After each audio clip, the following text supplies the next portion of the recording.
Penanganan kasus dugaan tindak pidana korupsi dalam tata kelola program makan bergizi gratis, MBG, periode 2025 hingga 2026 belum berakhir.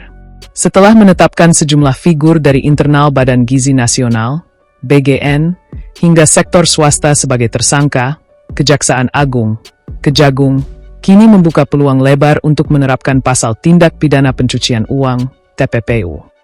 Penyidik menegaskan bahwa implementasi instrumen TPPU menjadi sangat krusial dalam pemberantasan korupsi. Tujuannya tidak lain adalah untuk mengejar mata rantai pihak-pihak yang diduga ikut menikmati aliran dana haram tersebut, sekaligus mengoptimalkan upaya pemulihan, aset recovery, atas kerugian negara. Pasti kita akan mengejar pihak-pihak yang dianggap terlibat pasti.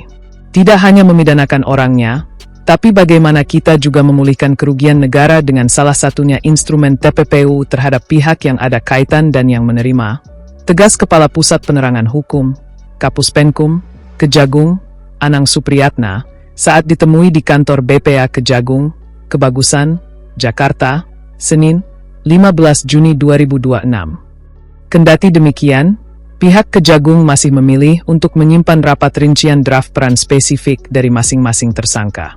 Anang menyatakan bahwa rincian pembagian peran tersebut merupakan bagian dari taktik dan strategi penyidikan yang belum bisa diekspos ke publik. Namun, ia memastikan adanya benang merah yang kuat antar aktor dalam karut-marut draft proyek pengadaan tersebut. Salah satu klaster krusial yang kini tengah dibidik secara intensif oleh tim penyidik Jampitsus adalah dugaan draft aliran dana dari tersangka pihak swasta, Asep Yusuf Somantri, AYS, kepada mantan Wakil Kepala BGN, Sony Sonjaya, SS. Hingga saat ini, pihak kejaksaan masih terus melakukan pendalaman untuk mengalkulasi total nominal uang yang mengalir ke kantong Sony. Nanti itu masih ditelusuri, singkat Anang.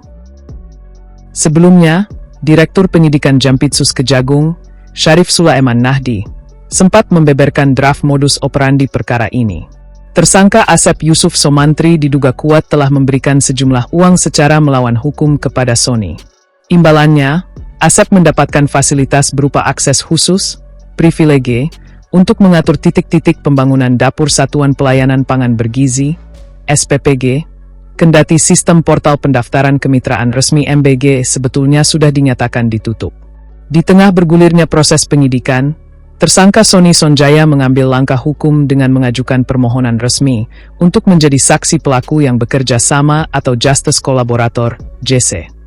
Guna menindaklanjuti permohonan tersebut, tim penyidik Kejagung telah mengagendakan pemeriksaan khusus terhadap Sony pada pekan ini.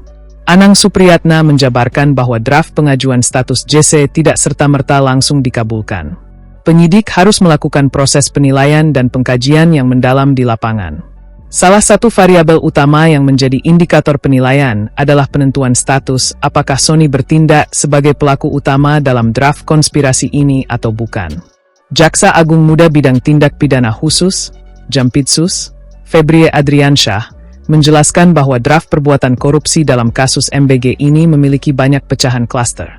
Oleh karena itu, penyidik perlu memetakan secara cermat keterlibatan masing-masing pihak melalui pisau analisis pasal 55 dan 56 KUHP tentang penyertaan tindak pidana.